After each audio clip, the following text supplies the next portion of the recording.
My name is Terry Thompson, and I was born in Providence, Rhode Island, where my dad was stationed. He was an electronics technician for 21 years in the U.S. Navy. My mom, solid as a rock and a heart of gold. I give her credit for her tour of duty as well. And then I do have a sister that came along about 2 years later. For the most part, most families grow up with music somewhere within the house or outside the house, but they're exposed to it. I can remember our family had a old hi-fi, and back then a hi-fi was kind of like a piece of furniture.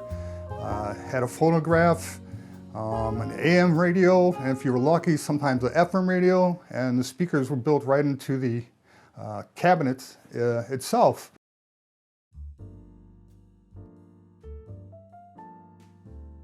Great Lakes, Illinois, where I was starting 5th grade, they were asking people if they wanted to join the school band. And so, yeah, that sounded interesting. I kind of enjoyed playing the piano. Why not do something musical? So I ended up signing up to take drums and percussion. And I actually went to the school every week, and we rented a rubber drum pad. And I think it came with a set of bells too. And I started working out of a book and with a teacher, learning how to play the snare drum. And eventually moved on to learning how to play a trap set as well, doing rock beats and things like that on a trap set. But things didn't really change for me really hard until we moved out to Chula Vista, California, which is halfway between San Diego and Tijuana, Mexico. And I got to tell you, that's where my eyes were really open, because out there, marching band was a totally different thing than what it was here in the Midwest. Marching band out there was taken very seriously. If you went to high school and you were in the marching band, you didn't take gym class, you marched during gym class. That was your gym class. Practice was all the time, almost 4 days a week.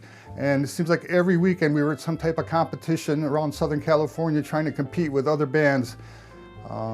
It was like the bands out there were similar to drum corps. It was like competing with drum corps. Some of my highlights out there were playing the Chaffee Jazz Festival and playing at the UCLA Band Day.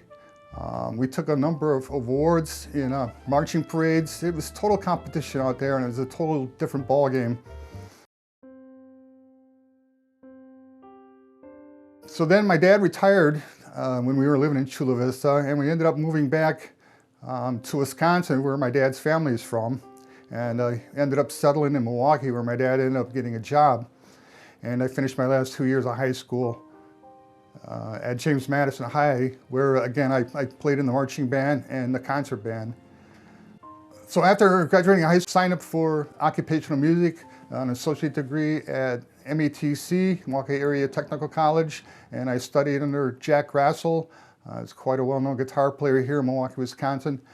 And that was a 2-year program, and I ended up graduating that with an associate degree.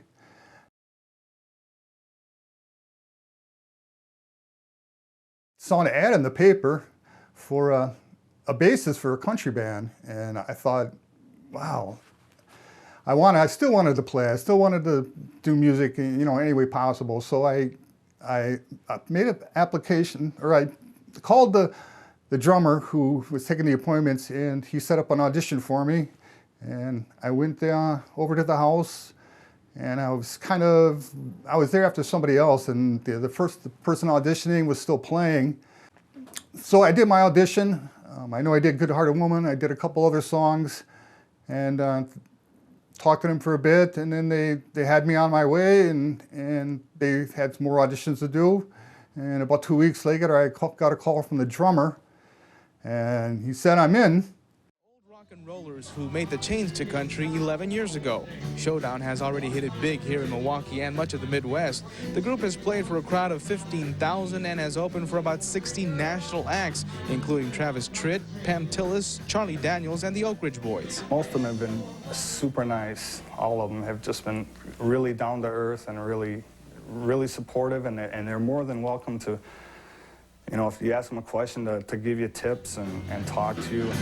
And so that's when I started with a band called Showdown. It was a pop country band. It was a band that probably took me places I never thought I'd ever play. We opened for over 70 national acts. We played the Riverside 4 times. We played the Milwaukee Auditorium, opening for Highway 101 for a sold-out crowd. We played Summerfest for 13 years. We played State Fair for the same 13 years, West Allis Western Days. We just did so many gigs in addition to all the club gigs we did here in Northern Illinois and Chicago area. It was a blast, and we played every weekend just about, anywhere from 2 to 4 nights a week. Played with a lot of bands. That some of my favorite bands that we opened for was probably Southern Pacific. That was made up of the 2 of the Doobie Brothers players, Keith Knudsen, John McPhee, Stu Cook from the Creedence Clearwater Revival, and Kurt Howell from Crystal Gale. That was a amazing experience to be able to talk with them. They were real friendly. They actually came out and listened to us play. They hung around after the gig and had a few beers with us. Very, very outgoing, very friendly. It was awesome. Another highlight was playing with Freddie Fender, actually backing him up. So I was basically Freddie Fender's bass player for 2 nights at Fiesta Mexicana. He had sent us tapes to learn how to learn the show, and we basically learned the tapes and showed up at the festival and on our way. And we had to play that night, and it was really good, and it was awesome backing somebody up like that. So that lasted about 13 years. Dave, we're waiting with bated breath down here because we got Showdown on stage. These guys are going to warm us up a little bit for 1994. Go ahead, guys. I'll get out of here for a minute.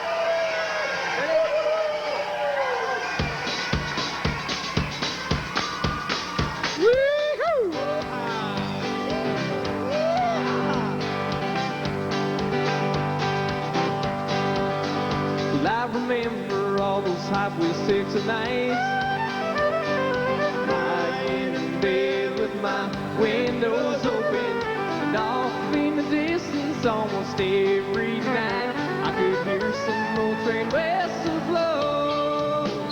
Those were some of the best years of my life. Our drummer was very aggressive. He knew how to sell this band, and he sold it well, and we did some amazing things.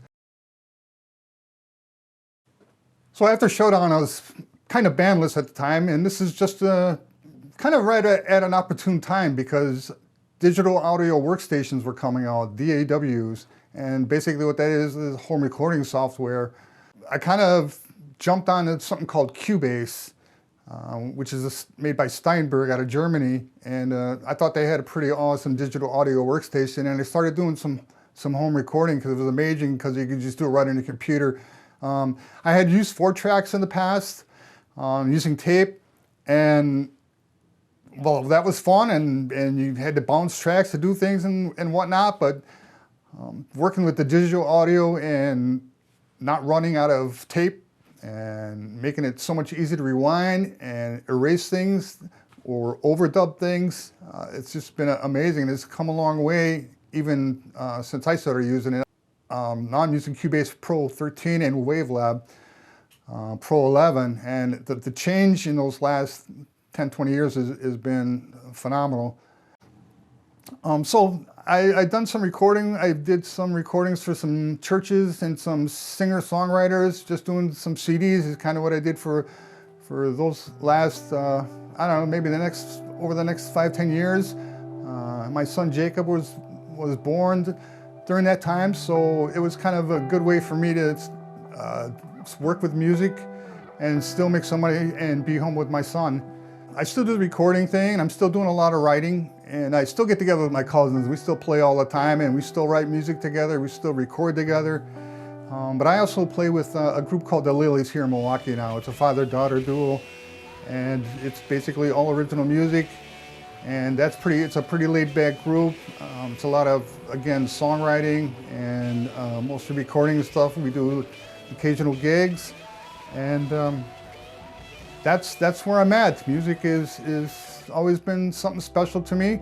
Now I enjoy it with my son. My son plays his guitar, so we can sit back and throw down a few beers and grab our guitars and play whenever we want to. And we can re-record and we can do all kinds of things together. And so it's really been a blessing.